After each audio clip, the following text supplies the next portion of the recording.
Bom dia a todos e a todas que estão nos acompanhando. Gostaríamos de cumprimentar convidados que estão aqui conosco hoje, a professora doutora Vivian Vanessa França, o professor doutor Marlon Caetano Ramos Peçanha, a professora Daiane do Prado Pinheiro, mestranda no nosso Profiqui, a discente Giovana, que é aluna do nosso curso de licenciatura. Registramos aqui um agradecimento especial à comissão organizadora desse evento, que é a professora Vivian, o professor Marlon, a mestranda Daiane e as discentes Marcele e Giovana. E é com grande satisfação que iniciamos o quarto e último dia do primeiro ciclo de palestras do mestrado profissional em Química Polo Unesp Araraquara. Esse ciclo de palestras tem como objetivos apresentar o programa de mestrado profissional em Química, Profiqui, para os professores da rede pública e privada, para os alunos de graduação, dos cursos de Química e também aproximar as escolas do nosso programa de mestrado. Hoje teremos a palestra com o professor Marlon e o encerramento. Desejamos a todos um ótimo evento e que as pessoas que estão nos acompanhando de forma síncrona possam aproveitar enviando as perguntas pelo chat aqui do YouTube durante a apresentação e nós responderemos logo em seguida. Lembramos também que, em breve, um link para o registro da presença para emissão do certificado será disponibilizado aqui no chat. Hoje vamos chamar primeiro a professora doutora Vivian Vanessa França, que está como coordenadora do Profiqui, Polo Unesp Araraquara, para proferir algumas palavras. Doutora Vivian, bom dia. Obrigada, bom dia a todos. Eu vou compartilhar aqui a minha tela. Na verdade, eu trouxe para vocês uma pequena apresentação, espero que vocês já estejam vendo, tá tudo certo aí, né? Realmente uma breve apresentação, tirando algumas dúvidas que têm chegado para a gente, tanto no e-mail como nas redes sociais, sobre o processo seletivo e o mestrado profissional em Química aqui na Unesp, tá? Então, lembrando, né, o Profiqui é um mestrado profissional em rede nacional, então são 17 polos ao todo distribuídos no país.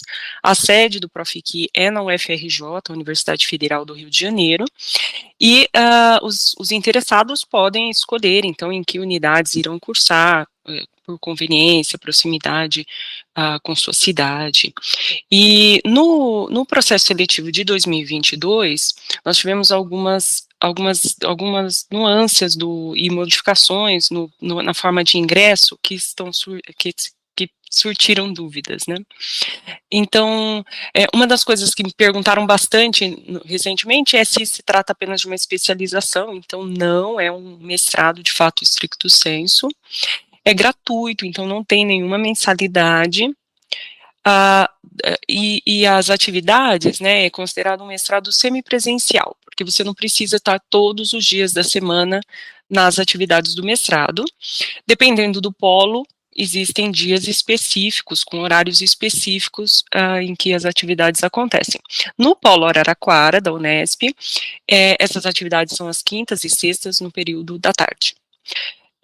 Agora, do processo seletivo em si, né, algumas informações.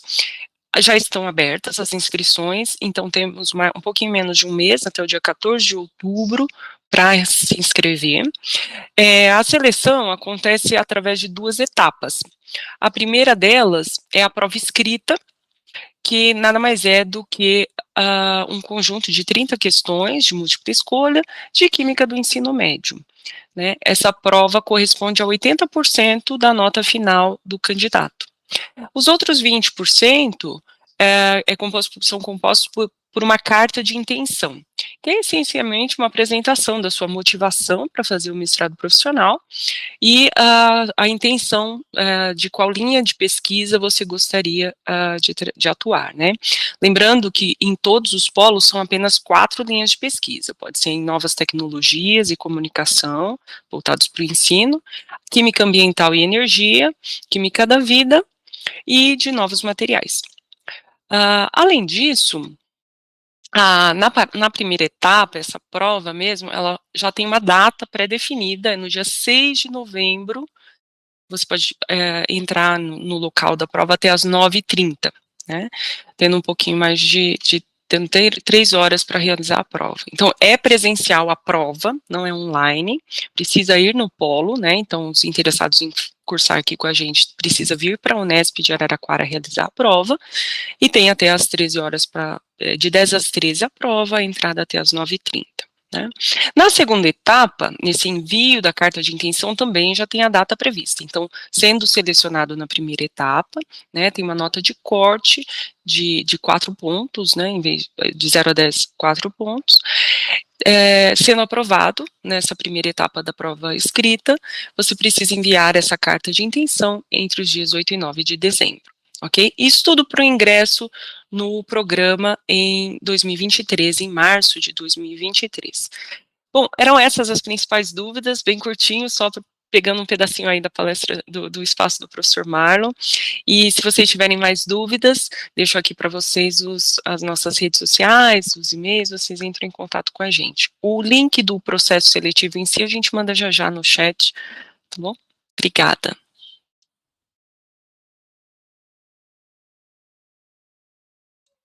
Obrigada, professora Viviane. E antes de iniciarmos a palestra, faremos uma breve apresentação do nosso palestrante de hoje. O professor Dr. Marlon Caetano Ramos Peçanha é doutor em Ciências pelo Programa de Pós-Graduação Interunidades em Ensino de Ciências, com área de concentração em Física, da Universidade de São Paulo, mestre em Ciências Naturais e licenciado em Física pela Universidade Estadual do Norte Fluminense, Darcy Ribeiro. Atua em pesquisas relacionadas à área de educação e educação em ciências, física, astronomia e química, dos seguintes temas: inovação curricular e inovação didática, cultura didática e cultura escolar, obstáculos de aprendizagem, didático-pedagógicos, epistemológicos e emocionais, planejamento didático, tecnologias digitais no ensino e ensino inclusivo. Atualmente é professor do PROFIC Polo Unesp Araraquara. Encerrando as apresentações, convidamos nesse momento o professor Dr. Marlon Caetano Ramos Peçanha para dar continuidade na programação. Um excelente evento a todos e a todas. Bom dia a todos e todas. Obrigado pela apresentação, Priscila. Bom, eu vou compartilhar aqui minha tela. Deve ser rápido, devo conseguir rapidamente. Vejamos.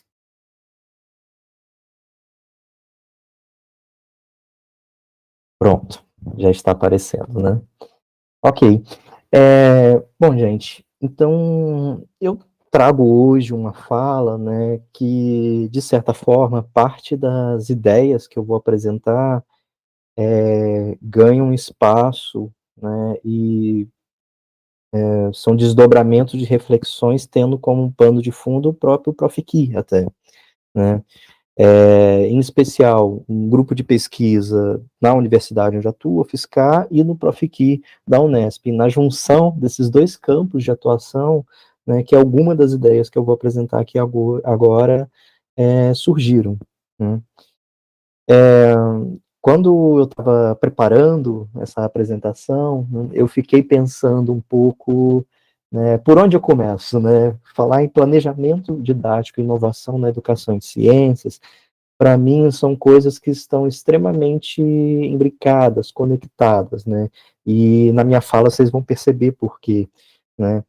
E apesar de a ordem no título estar escrito Planejamento Didático e Inovação na Educação e Ciência, pensando bastante na elaboração dessa apresentação, eu vi que seria interessante começar pela própria discussão do que é uma inovação, né? Uma inovação didática, feita por um professor, por exemplo, num espaço de aula, numa aula de química, ou de física, de biologia, de geociências, enfim, na área de educação em ciências, né? Então eu vou começar, né, falando um pouco do que é essa ideia de inovação, do que eu estou considerando como inovação, né? Depois eu entro para a discussão do planejamento, né, e coloco o planejamento conectado, né, ou coloco como uma necessidade para que ocorra essa inovação, né, e no final eu dou alguns exemplos, né, no ensino de ciências, né, de iniciativas de inovação no ensino de ciências. Bom, esse conceito de inovação, né, ele é um conceito que, especialmente aí nos últimos 30 anos, né, tem aparecido bastante nas escolas, né, por conta de algumas reformas curriculares, né, algumas alterações, iniciativas públicas, né, que tem levado, né, um discurso de incentivo à inovação na educação, inovação na sala de aula, né. Só que essas discussões são bem anteriores, né, a gente vê de forma mais frequente, né, ocorrendo desde a década de 60, né, 60, 70, né. Naquela época, essa discussão de inovação tinha uma perspectiva mais técnica, né, e é natural que assim seja, porque na década de 60, na década de 70, especialmente, a gente estava em um período de tecnicismo, em que tinha várias iniciativas, né, de uma formação mais técnica, voltada para o mundo do trabalho, né, desde perspectivas ideológicas, enfim, que existiam naquele momento, né, aquele momento histórico. E vem um pouco de um discurso do próprio mundo produtivo, da produção, da tecnologia, né, que já começava a borbulhar naquela década de 60 e 70, e que vai ter o ápice, talvez na virada do século 20 para 21, mas que continua até hoje, né. Então, é uma inovação que é vista muito voltada para uma técnica, para recursos tecnológicos, algo nesse sentido, né. Não era incomum, por exemplo, né, lá entre a década de 60 e 80, surgir até obras, livros, né, com títulos, com termos como tecnologia educacional, né, e associavam, né, essa ideia de tecnologia educacional como algo inovador, né, como uma inovação na educação, né. A gente pode dizer que nos dias atuais isso permanece ainda, né? Essa ideia de tecnologia como algo inovador, né, ainda está presente, mas a gente pode questionar, né? Pode questionar não que a tecnologia não possa mobilizar inovações, né? Mas conforme vocês vão perceber na fala que eu trago hoje, né, a tecnologia pode envolver inovações, mas pode envolver reproduções, né? Reproduções daquilo que já está tradicionalmente presente nos espaços escolares, né? Então é visto muitas vezes como tecnológico, é igual a inovador, que é igual a soluções na educação, soluções para a educação, de forma geral, e que vão levar a um desenvolvimento econômico e social, né?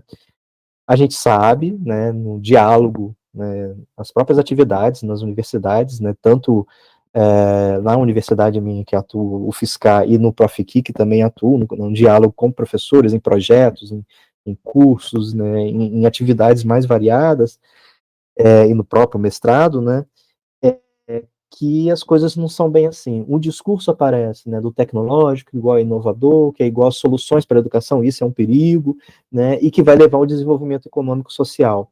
De fato, o que é tecnológico pode ser inovador, né, e pode trazer algumas soluções para a educação, e que pode, de repente, auxiliar em um desenvolvimento econômico e social, só que isso não é uma causação, né?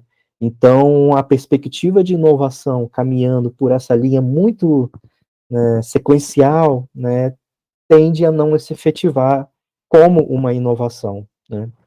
Esse termo acaba sendo utilizado em diferentes espaços mesmo, né, pelos próprios gestores públicos, mas também instituições, fundações utilizam, né, e aqui eu não estou fazendo nenhum julgamento de valor se é ou não, né, aquilo que é posto por esses gestores e por instituições, né, eu só estou colocando que é algo que está presente nos discursos, né. Eventualmente pode ser não pode, eventualmente não são de fato ações inovadoras, né, mas eventualmente sim, né. Então, aqui só alguns recortes de fundações que tratam um pouco, discutem um pouco essa questão da inovação, né? Aqui, iniciativas de empresas mesmo que vendem os cursos online, né? Educação 3.0, né? Esse 3.0, 2.0, 4.0 é muito ligado a uma linguagem tecnológica, né? Tem até um questionamento ali, escola sem professor, né? Seria possível isso, né? Isso eu peguei no site do que oferecia o curso, não olhei o conteúdo do curso, que até mesmo para olhar eu deveria fazer o curso, né? Pagar o curso e tal. Não sei exatamente o que discute, mas imagino que provavelmente, né, devia ter uma discussão que não é possível ser uma escola sem professor, ainda que tenha a mediação das tecnologias. E outro ponto que também é colocado, né, às vezes, educação 4.0, é o que eu falei, né, do ponto, né, que tem um pouco uma linguagem tecnológica, né, e que no final, às vezes, é um pouco difuso, é difícil de entender até onde está a inovação, o que é exatamente essa inovação. Então, o conceito de inovação, que eu estou querendo dizer, ele é extremamente utilizado, né, só que não se discute exatamente o que é essa inovação. Né? E aí a gente pode colocar, então, alguns questionamentos, mas e a inovação na escola, em especial em sala de aula, para o professor? Né? Lá na aula de química, né? O que é uma inovação? O que faz uma prática de ensino ser inovadora e funcionar? Aí eu vou fazer uma referência, né? Quem está acompanhando o evento, na semana passada viu as apresentações do professor Marcos e do professor Yuri, né, que fizeram um mestrado no Profiqui, né? Eles trouxeram atividades que, na perspectiva que eu vou colocar aqui de inovação, são inovadoras, né? São atividades que, de fato, estão marcadas por uma inovação, mas uma inovação que vai muito além de simplesmente estar utilizando um recurso tecnológico, né? E é isso que eu vou tentar mostrar, né, ao longo da apresentação. Claro, estou dando um exemplo aqui específico, né? Lá na frente eu vou até voltar um pouco, mas quem não assistiu, eu já deixo a recomendação de assistir a apresentação que está no YouTube, né, das apresentações dos trabalhos do Marcos e do Yuri, porque são exemplos, de fato, de inovações dentro do ensino de química, tá? Bom, e por que seriam essas inovações, né?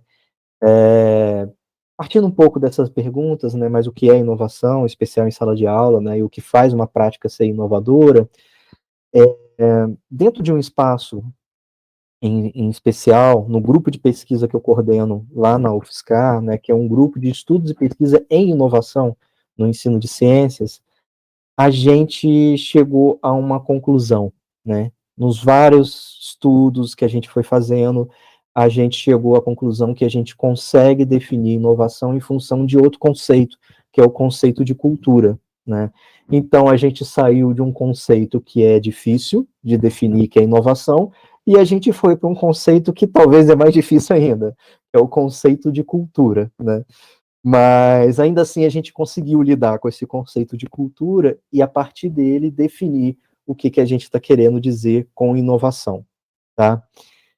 E é isso que eu vou tentar colocar agora neste momento, né? Cultura é difícil de ter essa definição única, mas a gente vai por um caminho, né? É um conceito que é polissêmico, ele também é utilizado de forma vaga, assim como inovação, né? Só que ele é um conceito que já vem sendo trabalhado há muito tempo, né?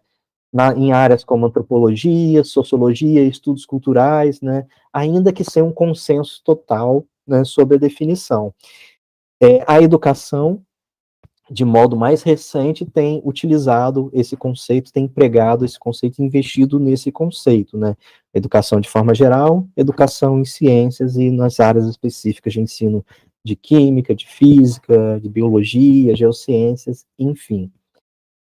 Para tentar compreender um pouco essa ideia de cultura, mas também não desconectando daquilo de fundo que a gente busca, né, que é tentar entender inovação, teve um autor em especial no grupo de pesquisa, né, que a gente acabou encontrando e começou a utilizar, que é um historiador social, que é o William Sewell Jr., que é um professor da Universidade de Chicago.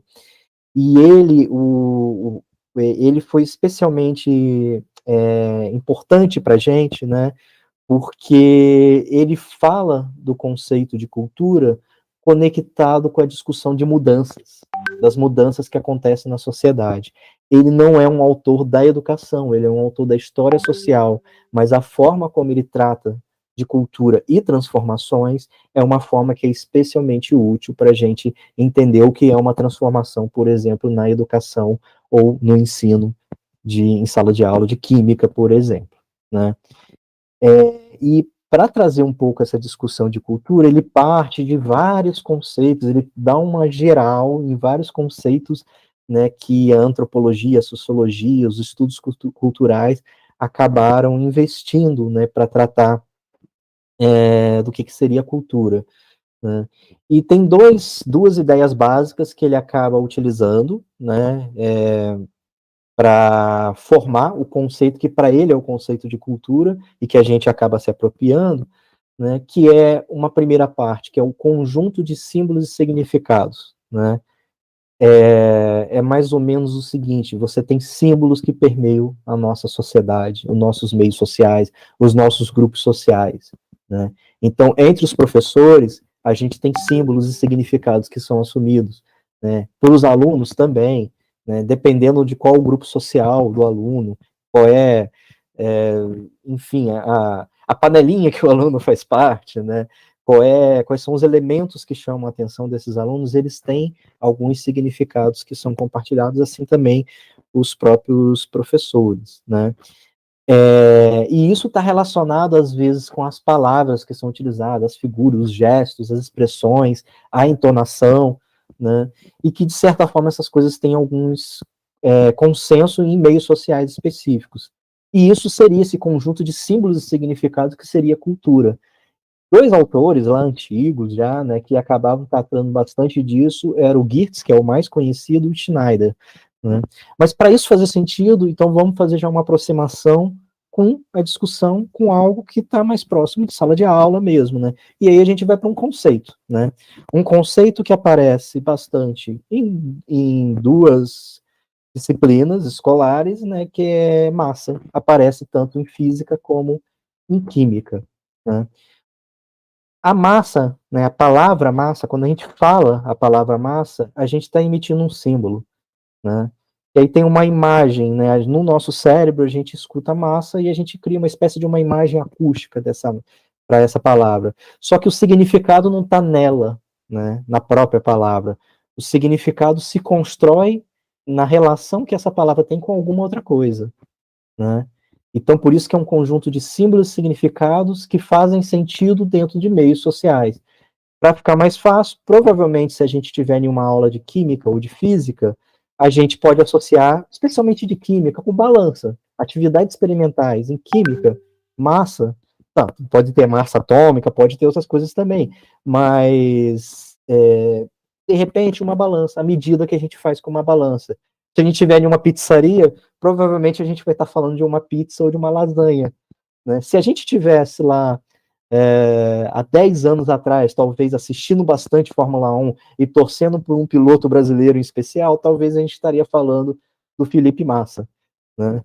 E talvez, se a gente tivesse em uma conversa mais descontraída, né, alguém fala alguma coisa para mim, eu vou lá e falo, pô, legal, massa, né? Aquele sinalzinho. Então, o sinal, com uma expressão facial, com uma entonação da voz, forma o significado para uma palavra que eu estou dizendo, né? E isso é interessante porque dentro dos espaços escolares, as palavras têm significados às vezes diferentes. A massa que é para um professor pode ser diferente de um conceito de massa para o aluno. E o próprio ensino-aprendizagem lida com esses termos, com essas terminologias, né? Mas tem outras coisas também ligadas a isso. As próprias palavras, por exemplo, lousa, né? Lousa, que tem quadro negro, carteira, né? Isso tem significados associados também, que vão se conectar com aquilo que o professor faz em uma sala de aula, né? Tem uma outra definição que o Sil acaba utilizando também, que é a esfera prática, né? Cultura, né, é algo relacionado a uma esfera prática. Não é símbolo de significado, é uma atividade prática, melhor falando, né?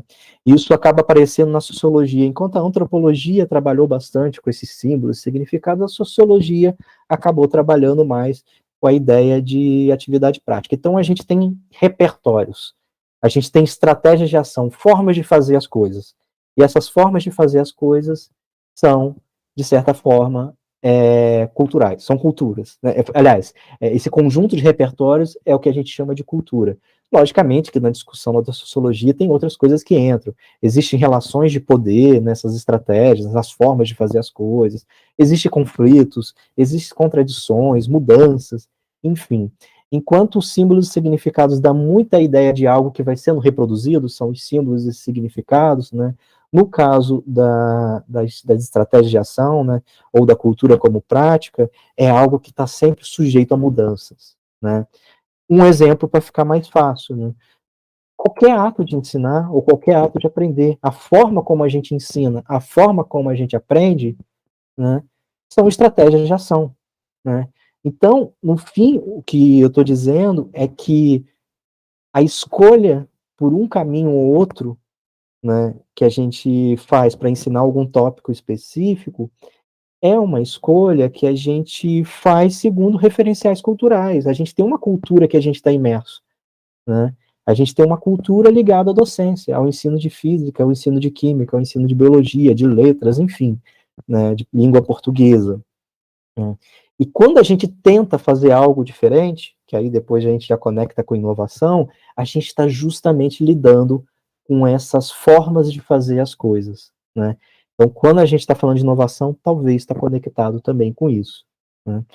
Bom, o Seal, ele faz um movimento bem interessante, né? Porque ele percebe o seguinte, lá nos estudos dele, lá da parte de história cultural, né? Ele vai e história social, ele vai e chega e comenta, olha, a gente tem de fato muita reprodução, mas a gente tem muita transformação, né? Então, quando a gente fala em cultura, os antropólogos às vezes estão mais pensando o que é característico daquele povo, né? De uma determinada etnia, mas isso está em constante mudança, né? As estratégias, as formas de agir estão em constante mudança. Então, é meio que, ao mesmo tempo, o motor e o freio, né? E isso seria, então, uma perspectiva de cultura que o CEO acaba desenvolvendo.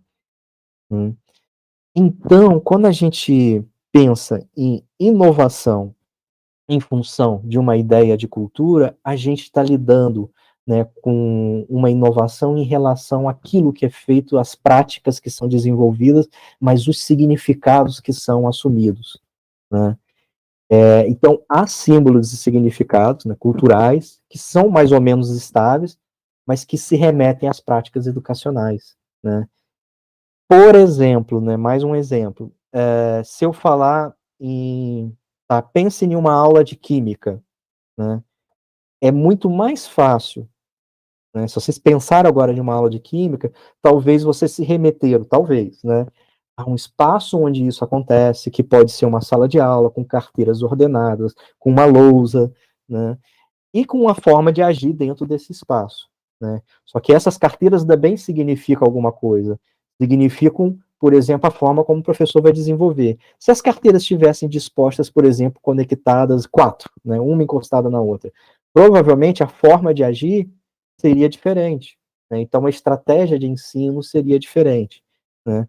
Seria mais difícil, por exemplo, quando eu falo uma aula de química, alguém pensar, né, em uma panela sendo cozinhada alguma coisa, né? Não é impossível, né? Tem uma palestra em especial que está no site, no canal do YouTube do Prof. Ki, mas da UFRJ, né, que tem lá uma palestra sobre a química na cozinha, algo, se eu não me engano, é esse o título, né?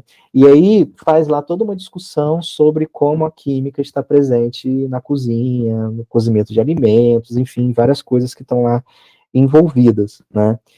Imaginar, por exemplo, uma aula de química, não é exatamente o que está lá na palestra, mas fazendo uma extrapolação aqui, uma aula de química na escola, na cozinha da escola, seria algo muito diferente, né? Seria talvez algo inovador, né? Depois a gente vai ver até que ponto a gente pode fazer uma inovação tão distante ou não, mas seria algo inovador. Quando a gente pensa em uma aula, né, que tem com esses símbolos mais reproduzíveis, como carteiras ordenadas, lousa, né, a gente está pensando muito provavelmente em uma reprodução cultural, né, e não necessariamente em uma inovação, ok?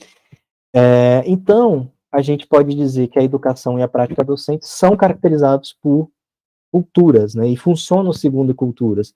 A educação, de forma geral, por culturas escolares, mas aquilo que o professor faz em sua disciplina tem culturas didáticas, né, que é um conceito que lá no grupo de pesquisa a gente acaba formulando, que explica, por exemplo, por que às vezes você tem escolas que são bem diferentes, mas as aulas que são desenvolvidas nessas escolas, por exemplo, de química, são parecidas. É porque, além de ter as culturas escolares, tem uma cultura didática que diz sobre como eu ensino alguma coisa, né? As estratégias e os significados que são assumidos, né? E aí, a inovação didática, chegamos então na definição, finalmente, né?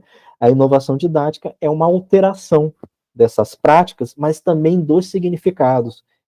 E perceba, quando a gente define dessa forma, a gente não está falando dos recursos que são utilizados, né? Não é que o recurso não possa ser modificado, mas é que o recurso não é necessariamente a inovação. É o entorno, é como a atividade de fato é moldada, os significados que começam a ser assumidos, né? Quando a gente pensa lá no jogo, por exemplo, utilizado pelo Yuri no trabalho de mestrado dele, né, um jogo está em outros espaços sociais, não necessariamente em sala de aula, mas começa a ser colocado em sala de aula, ganhando um significado pedagógico específico para o ensino de química, né? Ou do Marcos Calegari, né, que vai lá e apresenta uma atividade, né, que tem talvez uma proximidade maior com algumas práticas que são desenvolvidas em sala de aula, né, com questionários, aqui vai ter perguntas, né, mas que tem toda uma questão ali por trás, né, de uma pontuação que os alunos vão fazer, né, de uma dinâmica que ocorre a partir daquele recurso, que no final está se mudando os significados e está se mudando as práticas que acontecem, tá? Inclusive, tem um artigo que vai sair em algum momento, né, está previsto, está no prelo, já está aceito, vai ser publicado provavelmente até o final deste ano, na revista Educação e Realidade, em que a gente acaba discutindo, eu junto com um aluno do grupo de pesquisa, né, o André Faria, um pouco essa ideia de cultura didática e como que é essa inovação em relação a essa cultura. Tá? Mas aqui, o que eu coloquei neste momento já é o suficiente para a gente perceber que a inovação da prática envolve não somente trocar algum recurso, mas envolve a gente pensar os significados que aquilo ali vai assumir. Né? Ou mais ainda, pensar em que sentido as práticas que eu vou desenvolver se diferenciam daquelas práticas que são normalmente reproduzidas. Né? Então, pensar o entorno pedagógico, né, a prática pedagógica em torno dos recursos, é o que caracteriza de fato a inovação. Né? E aí, eu já pensando um pouco então nisso, a inserção do novo recurso, ele não é necessariamente uma inovação, e isso a gente vê como bem presente no que foi apresentado, né, trabalhos muito legais do Marcos e do Yuri, que foram apresentados, né, então o Marcos vai lá e apresenta o Kahoot, né, e utiliza todo um arcabouço teórico que sustenta o uso desse Kahoot e molda, um arcabouço pedagógico mesmo, né, e o Yuri molda toda uma atividade, né, de jogos, né, com alguns princípios, né, que no final vão dar conta daquele conhecimento de química que se pretende que seja aprendido. Né.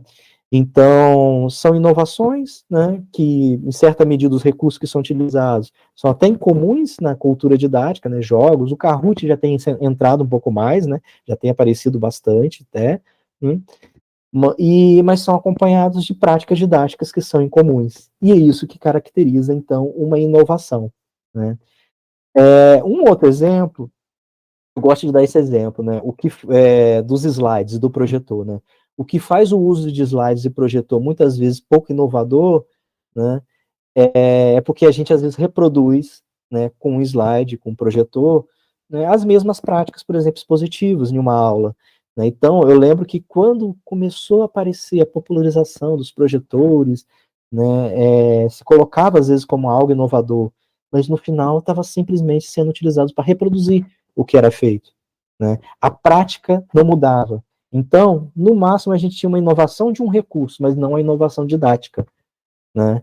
Então, esse é um aspecto também interessante. Então, se a gente vai falar da atratividade dos alunos, como os alunos vão se envolver, a gente insere um novo recurso, mas reproduz as mesmas práticas, talvez o recurso vai despertar um interesse inicial. Aí depois que fica algo costumeiro, como hoje em dia um projetor já não é nenhuma novidade, né, isso deixa de ser algo inovador, né, como de fato já não era em termos de prática didática, né. Outra coisa também que é importante, que a inovação não pode ser uma desconexão total, né, também com a cultura didática, né. Por quê? Porque a gente ainda vai ensinar uma disciplina escolar com práticas que são reproduzidas e ressignificadas, ok? Mas ainda continuará sendo uma aula de química, uma aula de física, uma aula de biologia, né? Então, aqui, só para vocês terem uma ideia, a Priscila, quando ela fez a minha apresentação, acho que vocês perceberam, eu tenho toda uma formação mais em física. Então, eu já peço perdão, porque eu vou dar alguns exemplos da física, né? Mas aqui um tópico, né, que aparece às vezes na física, às vezes não, aparece sempre, né, que é o lançamento oblíquo, né?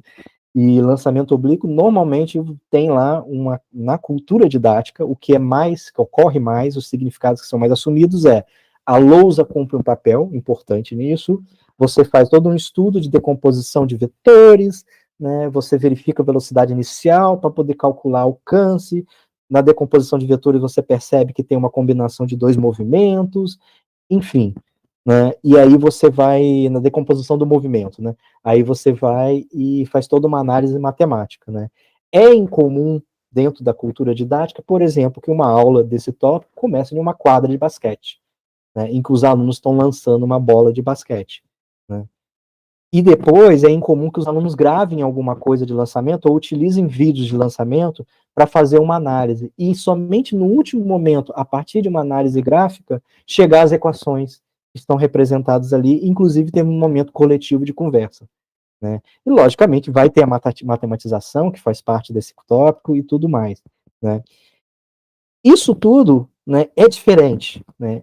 É algo que está na quadra, né, que tem gravação, que de repente usa um software, que é um recurso, para fazer análise de gráfico. Aqui é um software específico que o pessoal do ensino de física começou a utilizar, que é o Tracker, e depois um momento em sala de aula também, em que o pessoal conversa, né?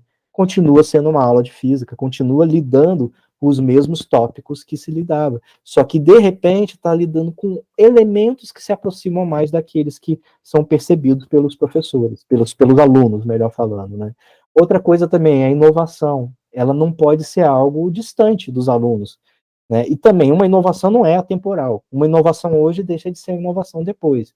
E aqui eu tenho dois materiais, né, que eu acho bem legais, né, e um vídeo de da época dos grandes projetos de ensino que começaram lá na década de 50, e aí foi uma iniciativa que teve basicamente no período de corrida espacial, né, no pós-corrida espacial, um pouco antes, né, que era meio que a perspectiva de atrair mais pessoas para a ciência, né?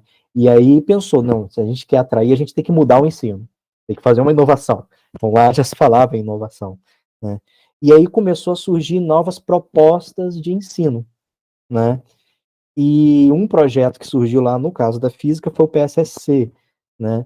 E esse PSSC, ele trazia materiais diversos, inclusive vídeos, que na época vídeo era um recurso bem diferente, pensando em educação, né? Eu vou colocar um trechinho de um vídeo que acompanhava esse projeto, né, que era utilizado para discutir referenciais. Mais uma vez, eu desculpo por estar trazendo algo mais característico da física. Daqui a pouco eu trago algumas coisas da química também, que se aproxima mais da química. Então, aqui, vou soltar. Particular point of view. That is, from a particular frame of reference. Things look different to us under different circumstances. At the moment, things look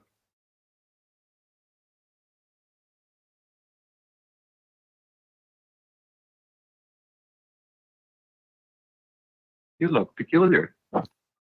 You're upside down. oh, you're the one that's upside down. No, you're upside down. Well, I'm not.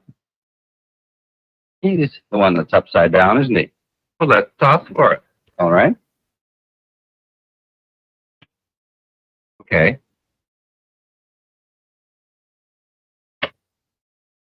You lose. He's the one that's really upside down. You better come into my frame of reference now.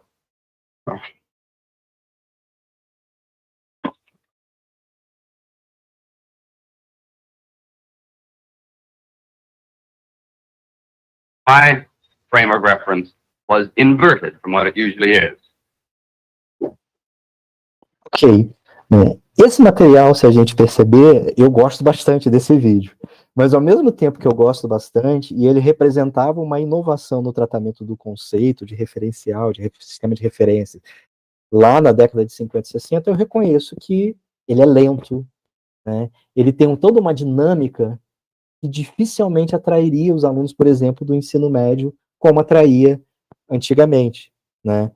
Então, né, é isso que a inovação não é atemporal, ela não vai ser sempre algo que, uma vez que eu inovei, aquilo é inovação para sempre. Primeiro que as coisas podem começar a fazer parte da cultura didática, ser incluídas na cultura didática, e uma vez que elas são incluídas, elas deixam de ser exatamente uma inovação, né? E segundo que tem toda uma dinâmica, por exemplo, nesse vídeo comunicacional, que é característico da época. Possivelmente um vídeo que teve ali 1 minuto e meio, né, eu precisaria utilizar talvez 10 segundos, 20 segundos tratando da mesma coisa para lidar. É um vídeo bem interessante porque mostra ali todo um jogo ali com os sentidos, né, para lidar com a questão do referencial.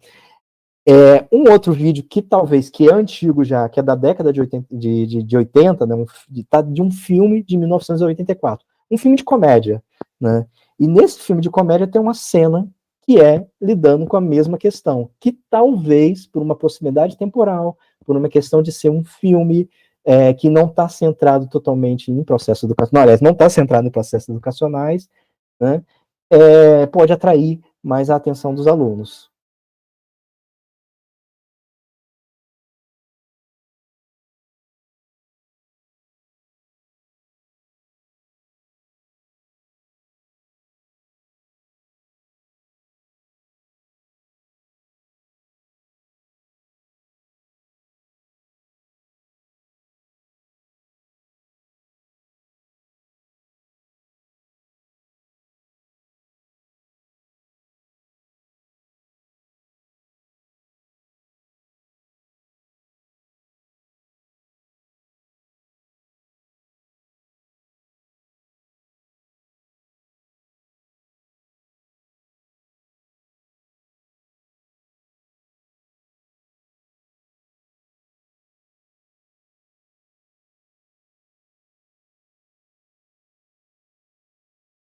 Ok, talvez não seja um filme de comédia como os filmes de comédia de hoje em dia, né? Não é também uma obra-prima cinematográfica, esse filme em específico, mas ele tem essa cena que lida, talvez, com elementos, né, contextuais, né, mais atrativos para o aluno, para os alunos, né? Então, por uma questão temporal, mas também pelos significados que estão presentes ali, um trem começa a tocar vou falar buzina, gente, não é buzina, né? Esqueci o nome, a buzina, né? E aí dá a entender que o trem vai começar a se movimentar e de repente pela janela você vê se movimentando, só que no final era a plataforma lá da estação de trem que estava se movimentando, e somente depois que tem um movimento, e além disso tem todo um jogo também com os sentidos de uma árvore que está na velocidade do próprio trem, aproximadamente, né? Provavelmente essa seria esse vídeo, essa cena, né, em termos temporal, estaria mais próximo. Os alunos provavelmente teria mais condições de oferecer construção de significados ali científicos para os alunos, né? Bom, prosseguindo aqui, né, então a inovação não é atemporal e por conta disso, de certa forma, a gente vai ter que sempre ficar pensando em que eu vou inovar, né? O que vai ser diferente, o que de repente mobiliza agora os alunos, né? Outra coisa, né? Não dá para ver inovação na lógica da tentativa e erro, né? E mais uma vez eu vou voltar na apresentação que o Marcos e o Yuri fizeram na semana passada, né? Quando eles apresentaram, ficou bem claro ali na fala deles, né? Tinha um planejamento de fundo, né? Tinha algo que foi pensado que fazia com que, por exemplo, o Kahoot fizesse sentido nas atividades, né? Mas também o jogo fizesse sentido nas atividades, né? A gente não pode simplesmente, puxa, eu gosto bastante de um recurso, tá? Eu gosto bastante da simulação, que eu já usei bastante. Eu vou lá, pá, mostro a simulação, né, de alguma forma, e pronto, aquilo já vai funcionar. Né? Não necessariamente, porque às vezes eu estou colocando quase como um apêndice no meio da aula, algum recurso, e não modificou, de fato, a prática. Né? Desculpa, a voz falhou. Não modificou a prática. Então, nesse caso, né, não teria uma inovação didática. No caso do Marcos e do Yuri, tem, claramente. Eles têm um arcabouço teórico, pedagógico, um planejamento didático que foi feito. Né? E é aí onde eu entro na questão do planejamento, e é onde eu chego na ideia de que a gente não pode pensar em inovação se não estiver pensando junto o planejamento didático. Né? Então, a gente tem lá a inserção do novo recurso, não é necessariamente uma inovação, pode ter a desconexão total, não pode ser distante dos alunos, atemporal, e não pode ser uma lógica de tentativa e erro. Né? Então, eu tenho que planejar de fato, né? Para não condenar até a tentativa de inovação, os recursos ou as práticas. Né? O que eu estou querendo dizer com isso? Muitas vezes a gente vai lá, tenta fazer alguma coisa diferente, não funcionou, isso não funciona. Mas calma aí, às vezes não funcionou, né? Às vezes pode não funcionar mesmo, né? Tipo, mas às vezes a explicação de não funcionar não está naquele recurso ou naquela prática, tem alguma coisa ali no entorno, né, que faria, que de repente não permite que dê um significado para aquela prática. Né? E aí sim, as coisas não funcionariam. Né? Mas para a gente conseguir perceber esses detalhes, né, por que não está funcionando e por que em uma próxima implementação de uma tentativa de inovação vai funcionar, eu vou ter que pensar, de fato, como que os recursos são empregados, como que as práticas, por que eu estou fazendo tudo isso, enfim. Então, a inovação tem porquês, né? Tem que ter base, eu tenho que estar alguma coisa de fundo que leva que me leva, melhor falando, né, a fazer uma escolha didática, né? E vai permitir, inclusive, interpretar depois o que aconteceu, né, nessa implementação, né? E aí a gente chega, né, em algo em especial, né, que algo que, de certa forma, acontece lá no grupo de pesquisa, mas também começou a aparecer no Profiqui, no polo da Unesp de Araraquara. Tem duas disciplinas em especial, que são, na verdade, são 4, que são os seminários, né? As duas primeiras, a gente pensou dentro do polo, fazer uma discussão que facilitasse a aproximação entre as discussões teóricas que tem com aquelas discussões da sala de aula, e também, né, conectado com aquilo que os alunos vão fazer no curso de mestrado, né, que muitas vezes vão ser, ou quase, ou a ideia que seja essa, né, ações inovadoras, né, pensar como que, de repente, alguns elementos inovadores vão encontrar lugar na aula de química do professor mestrando, né. Para fazer isso, a gente começou, dentro das disciplinas de seminários, começar a discutir planejamento didático dentro de uma perspectiva da inovação, né.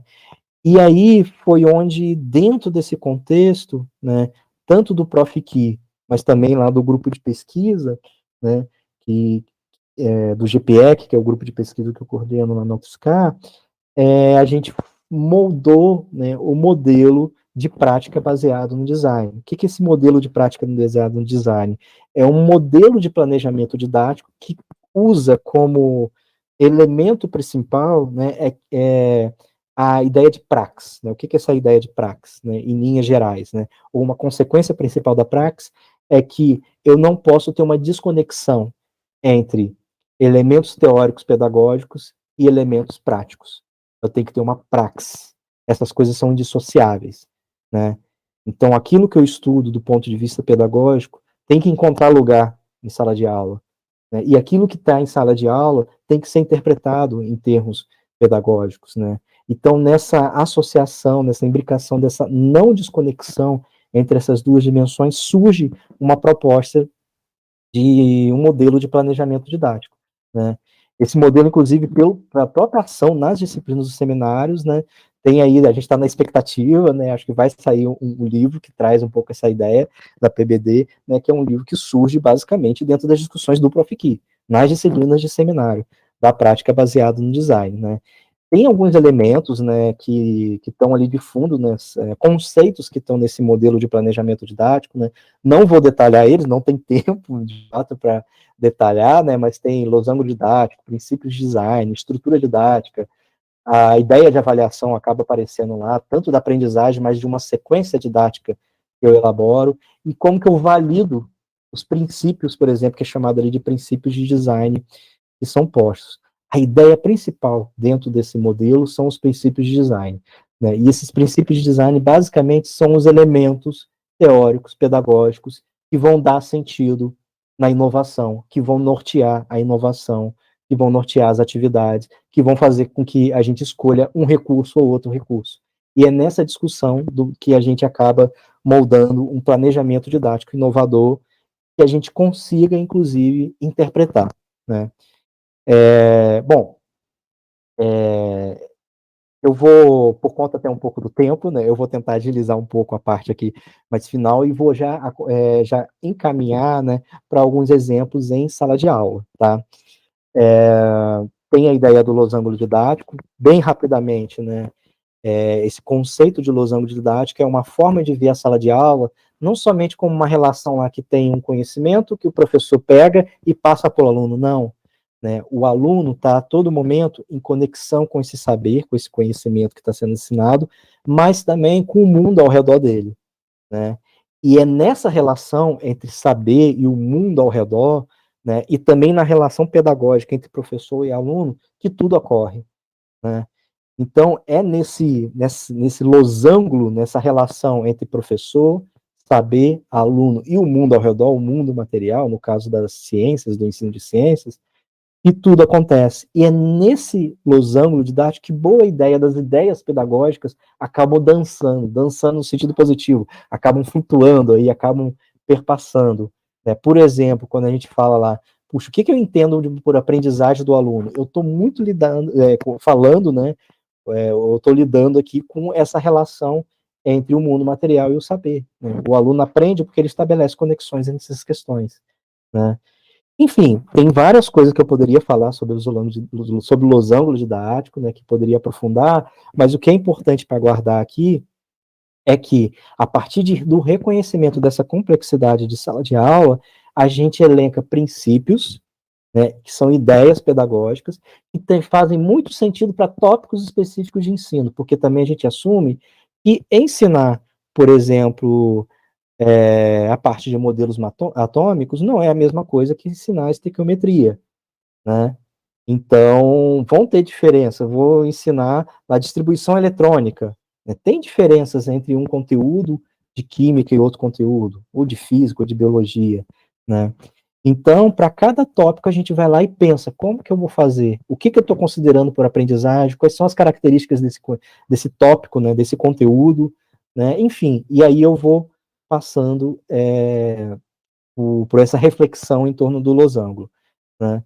E aí eu busco nesse losango aquilo que no final vai ser os meus princípios de design. Não vou detalhar essa parte aqui, mas basicamente para mobilizar um pouco essa reflexão em torno do losango, a gente vai pensando em várias questões, várias perguntas, né? O que está no contexto, também tem a questão do contexto como relevante, mas também a característica do conteúdo, a relevância ética, moral de um determinado conteúdo, as habilidades que eu desejo que os alunos desenvolvam, tudo isso está envolvido nessa reflexão que vem antes de definir as atividades, porque os princípios são princípios, o nome já diz, eles estão anteriores à definição da atividade. Uma vez que eu defino o princípio, aí sim eu chego nas atividades.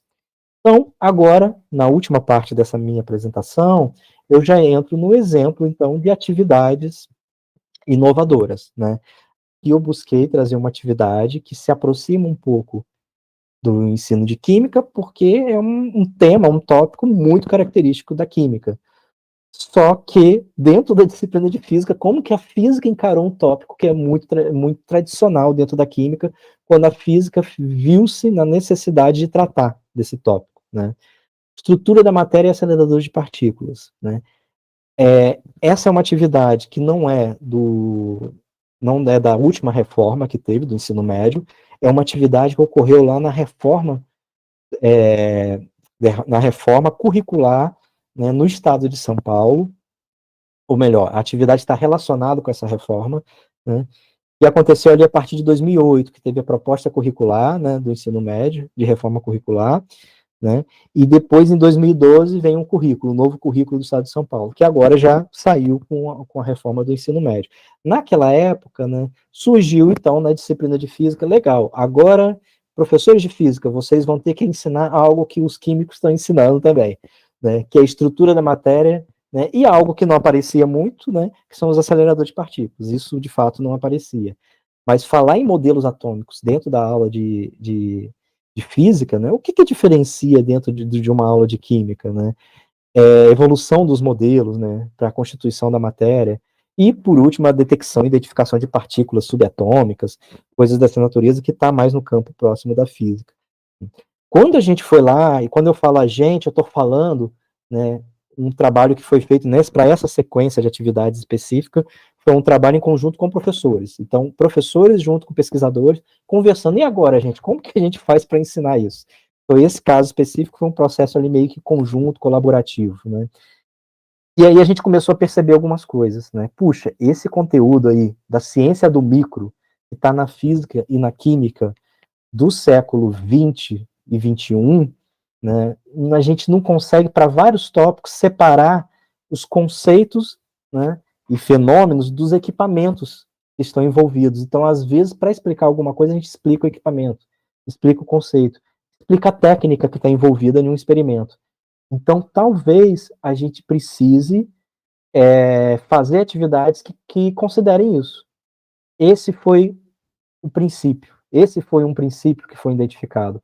Eu vou ter que discutir técnica com os alunos, né? Então eu vou ter que incluir a discussão de como, de fato, a técnica está revelando alguma coisa nessa atividade, né?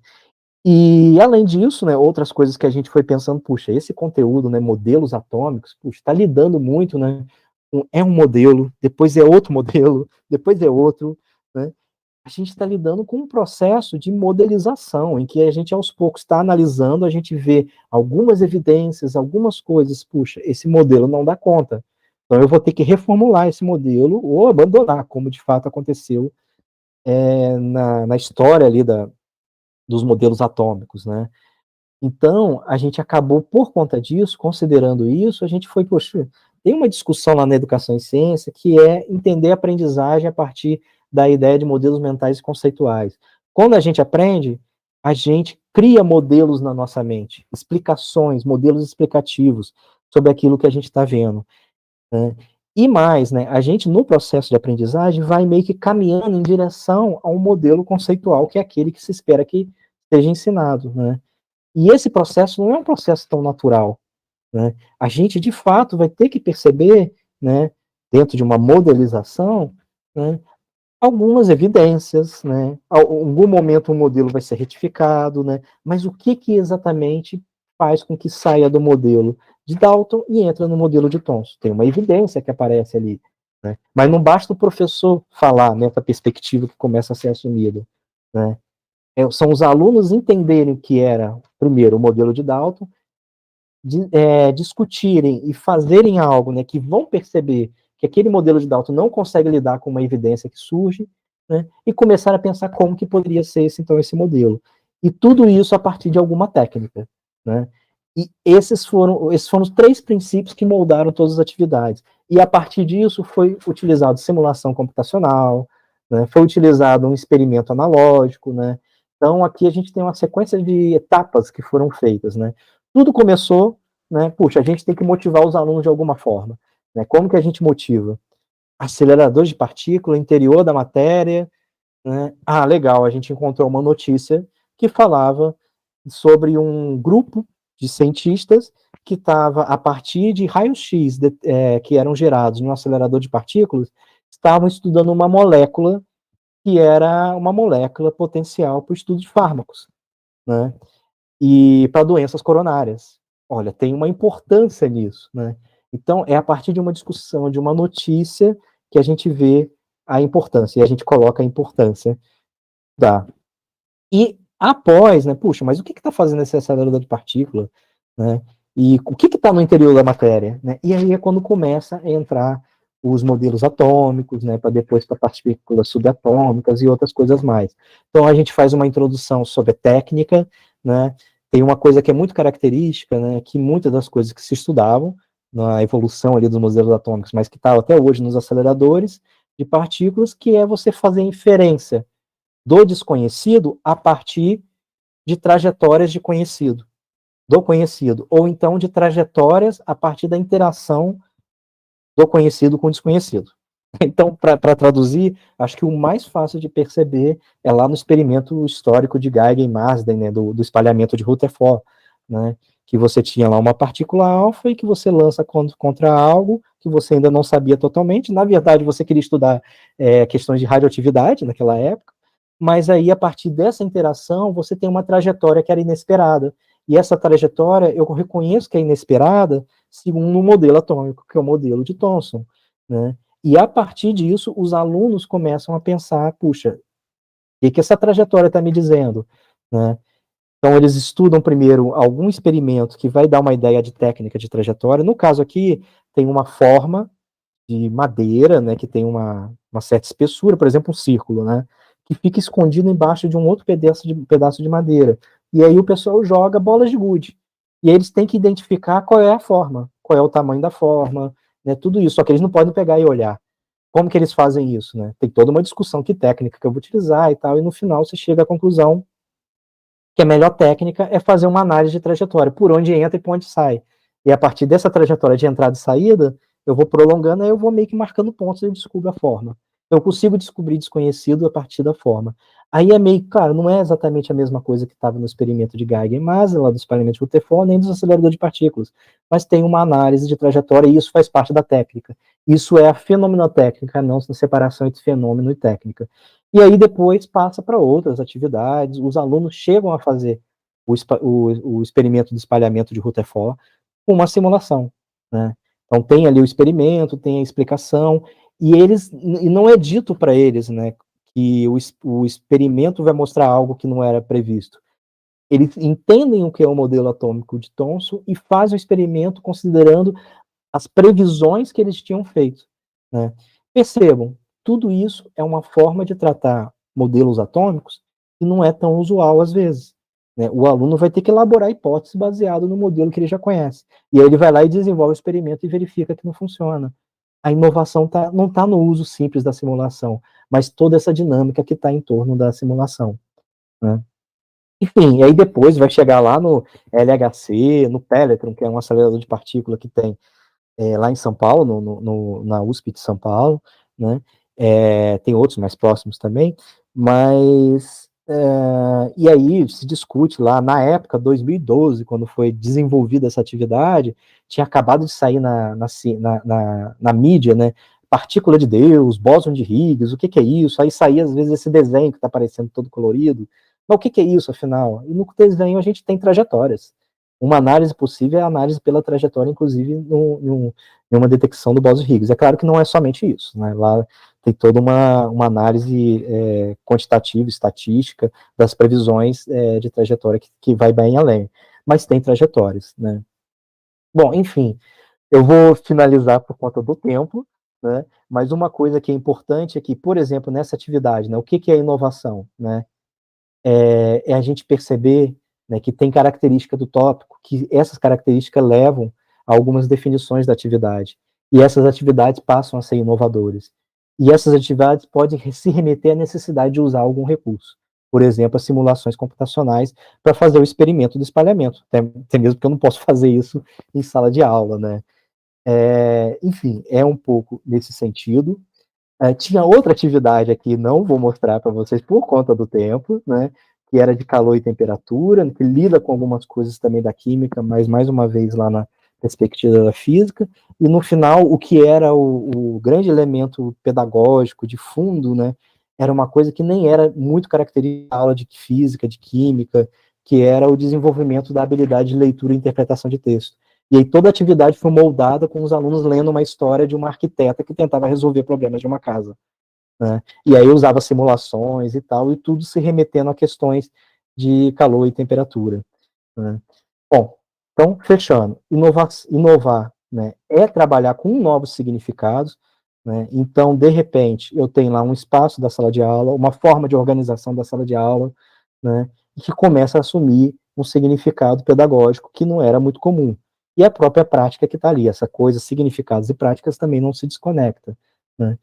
E é uma inovação que se diferencia de algo que normalmente é desenvolvido, que está ali na cultura, né, que nos antecede, né, ou seja, a cultura está lá, a cultura didática, antes da gente, e a gente está imerso, a gente passou pela essa cultura enquanto aluno, inclusive, e por isso que a gente reproduz, às vezes, algumas coisas que deram certo para a gente enquanto aluno. Bom, inovar se remete a planejamento, eu preciso fazer esse planejamento didático para conseguir, de fato, inovar, e por fim, né, inovar exige algum esforço, né? Então, gente, agora é aquele momento em que compreendo vocês, professores, que estão acompanhando este momento, né? Não dá na carreira docente para inovar a todo momento, né? Calma, vocês precisam respirar, né? Vocês precisam ter, sabe, aquele momento em que, puxa, o que normalmente a gente coloca é que, tá, nesse bimestre, o que eu consigo fazer diferente? Né? Nesse bimestre, em um tópico, entre as várias turmas que eu dou aula, esse aqui, tá, aí eu vou lá e penso um planejamento diferenciado para esse. Né? No próximo bimestre, o que seria? E aos poucos a gente vai criando um novo repertório de ação, né, que tem uma característica mais inovadora, a ponto de ser até reconhecido como professor inovador. Bom, gente, era isso que eu queria comentar sobre a relação de inovação e planejamento didático, e também uma conexão que eu tentei mostrar aqui para vocês, né, é que até mesmo o próprio curso, o Profiqui, ele é um espaço que ajuda, auxilia nessa ideia de fazer uma prática diferenciada e inovadora, né? Tanto que eu fiz várias referências à ótima apresentação, que eu recomendo que vocês assistem, do Marcos e do Yuri da semana passada, né, além das outras que também já teve, né, e ressaltando que muitas dessas ideias surgiram no próprio Profiqui. Terminei.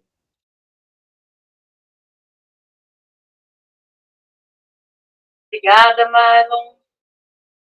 As suas apresentações sempre são ótimas, né? Nós temos algumas perguntas no chat, eu vou ler, e aí vou ler uma de cada vez, aí você vai responder. Primeiro da Giovana Pelaroli. Parabéns, professor, por sua apresentação. Em sua fala, inovação didática é uma alteração de práticas e significados em relação a uma cultura didática. Para que essas alterações de práticas ocorram, é necessário uma mudança no professor, ela coloca entre aspas. Como os professores podem se preparar para essa mudança? Pois nos cursos de licenciatura são dadas algumas sugestões, mas quando vamos aplicar nas escolas encontramos resistência. Qual sua sugestão para ultrapassarmos? Tá. Não é uma regra, tá, Giovana, mas são possibilidades, caminhos possíveis para tentar lidar com essa questão. Essa é uma questão frequente, inclusive, né, porque a gente está lidando com uma formação inicial, né, na graduação, e traz várias questões que vão nos ajudar, né, só que no final a gente tem muito mais tempo de sala de aula na escola, com práticas mais tradicionais, do que as práticas que a gente vê na graduação. É natural, até por uma questão de onde está o nosso chão, onde a gente consegue pisar, que a gente reproduza muita coisa, né? E que tem uma certa inércia, né, uma dificuldade de fazer essas modificações no ambiente escolar. Normalmente, um caminho que ajuda a fazer isso é não estar sozinho, né? Tem uma outra discussão que a gente tem feito também, né, ligada a essa questão de inovação, né, que precisa ter uma inovação, né, crítica, às vezes, uma inovação prática, né, que se dá na coletividade, né? Quem são as pessoas que, de repente, estão pensando em fazer algo inovador que nem a gente? São a essas pessoas que, de repente, a gente vai se aproximar e pensar em atividades inovadoras. Mas às vezes na escola em que eu atuo, eu sinto mais dificuldade. Mas será que não tem outros espaços? Vou dar um exemplo mais concreto, né? Tem um projeto de extensão que a gente desenvolve, na UFSCar, esse projeto, né? Há um tempo, né? Que é meio que a gente se junta com os professores e vai discutir as atividades e montar atividades, né? o simples fato de estar naquele momento ali, surge várias ideias, né? E tem uma coisa que é muito importante nessas discussões. Tem um lado das ideias teóricas, pedagógicas, do conteúdo que eu quero ensinar, mas tem um contexto, né? A atividade que eu acabei não apresentando, né, que eu falei, né, que, puxa, pega uma coisa de língua portuguesa, que é desenvolvimento da escrita e da interpretação de texto, e isso foi utilizado na atividade. Mas de onde que surgiu isso? Foi do contexto, né? Os professores foram e falaram, olha, Malo, não dá para a gente fazer atividade com muito enunciado, para fazer tratamento conceitual e não sei o quê, porque os alunos estão com um problema na leitura e na escrita. Aí, em um determinado momento, a gente chegou à conclusão, né? Eu ali, com outros pesquisadores, com professores, né? E se a gente encarasse isso na própria aula de conteúdo científico?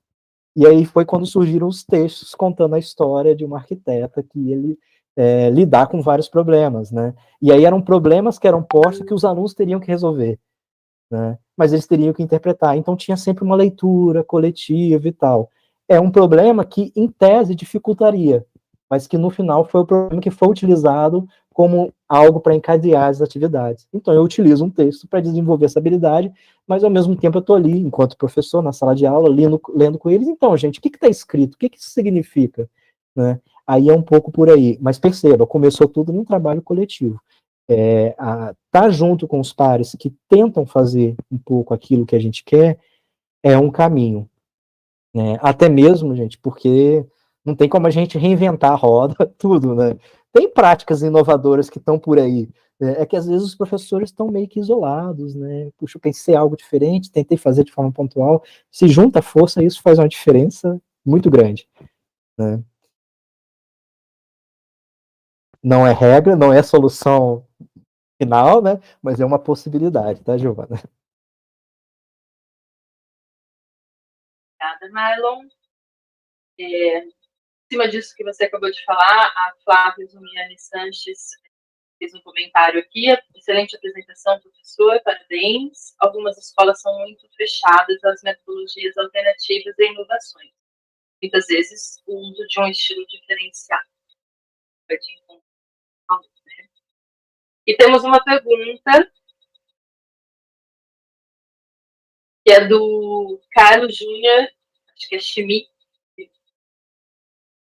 se errado, Carlos Júnior Schmidt. Bom dia, professor. Por favor, uma pergunta. Qual seria a diferença entre as dimensões teórica e prática? Como posso entender que um professor tem uma inovação prática, dimensão prática, mas não teórica, dimensão teórica? Tá.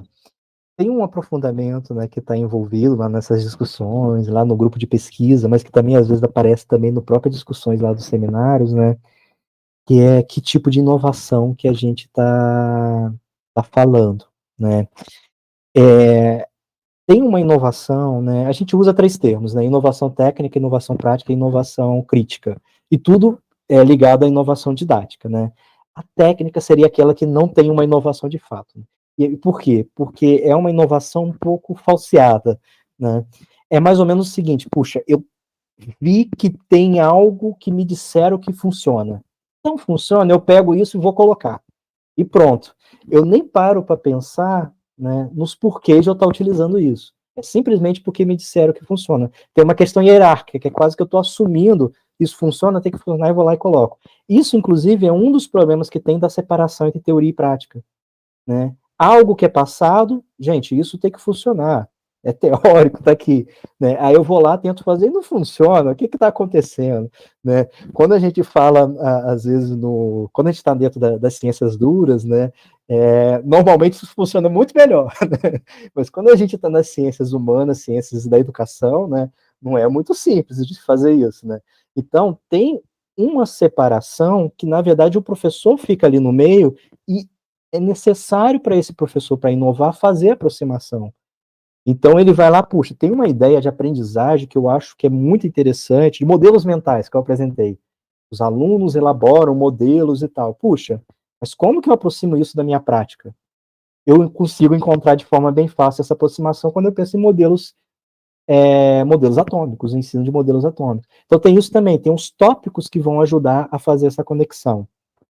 Quando eu começo a pensar por esse lado, né, e nas aproximações, né, o que de fato encontra sentido, eu começo a sair dessa separação entre teoria e prática e começo, de fato, a ir num caminho de uma inovação, que pode ser uma inovação prática ou até mesmo, em último nível, inovação crítica. É um conceito que a gente pega outros autores para ajudar a pensar isso, né? Mas um dos componentes, por exemplo, que está presente e que é necessário, que faz parte da ideia de praxis, né, é que não somente a teoria vai chegar lá e fazer eu pensar uma atividade diferente, mas a própria atividade em sala de aula que eu faço faz eu repensar o aspecto teórico. Inclusive percebendo em que sentido aquele aspecto teórico pode ser preciso, né? Gente, isso a ciência faz, ciência dura, né? Faz direto, né? Na verdade, não existe a ciência química, física, sem que ocorra isso, porque de todo momento a gente está fazendo um jogo de idas e vindas, em que um elemento teórico, né, tem a teoria, tem algo de fundo, vai guiar alguma coisa que eu vou lá, verifico, puxa, isso está impreciso. E daí saem os papers e tudo mais, né? É um pouco isso. Puxa, é uma ideia de professor pesquisador? É um pouco isso, sim. É um professor que pesquisa a sua própria prática, está pensando na sua própria prática, e inclusive pensando os elementos teóricos que ele considera, né? E isso é necessário. Eu costumo dizer que a graduação traz bastante elementos teóricos, né? Mas que no final a efetivação desses elementos teóricos vai ocorrer somente nessa reflexão sobre a própria prática. É um momento em que a gente começa a encontrar um pouco as caixinhas. Puxa, isso aqui de fato faz sentido aqui. Mas nesse tópico, para esse contexto, talvez não faz sentido. Né? Percebe? É um pouco por aí. Né? Então, a gente tem dimensões de inovação, tem uma falsa inovação, que é a técnica, né? E tem uma inovação mais prática, mais crítica, que, de fato, é a inovação didática. Bem, encerramos as perguntas, só tenho aqui agradecimentos, elogios à palestra, e com isso, eu queria saber se a professora Vivian, o professor Mário querem colocar mais alguma coisa, senão a gente vai encerrar nosso evento. Só agradecer, Priscila, em especial, né, por toda a organização do evento, com o apoio do professor Marlon, as meninas, nossa mestranda Daiane, as licenciandas, né, a Giovana e a Marcele. Então, muito obrigada, eu acho que foi um excelente evento. Já várias pessoas já me perguntaram quando vai ser o próximo, já querem participar do segundo. Obrigada.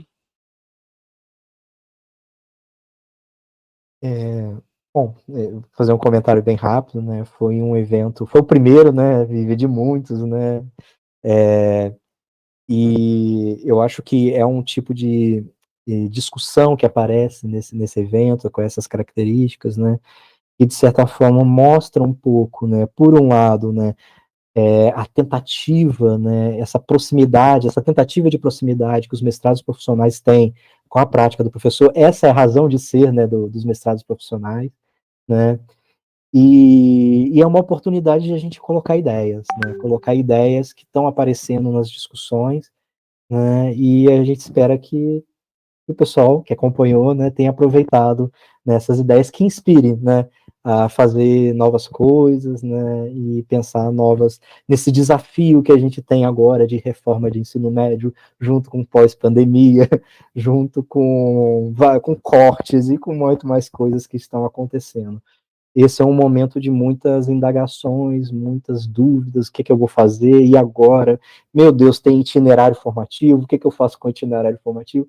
Legal, é nesses momentos aqui que a gente discute ideias que podem ajudar nesses aspectos. Então, parabenizo aí a todo mundo da equipe que esteve envolvida para pensar nesse evento.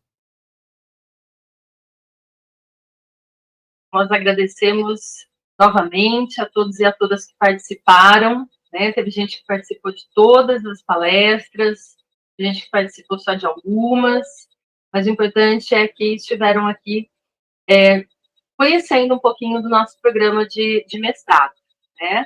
E esse foi o primeiro, né, de vários eventos aí que a gente agradeço a comissão organizadora, agradeço pela oportunidade de estar aqui, porque também aprendi bastante com todas as palestras.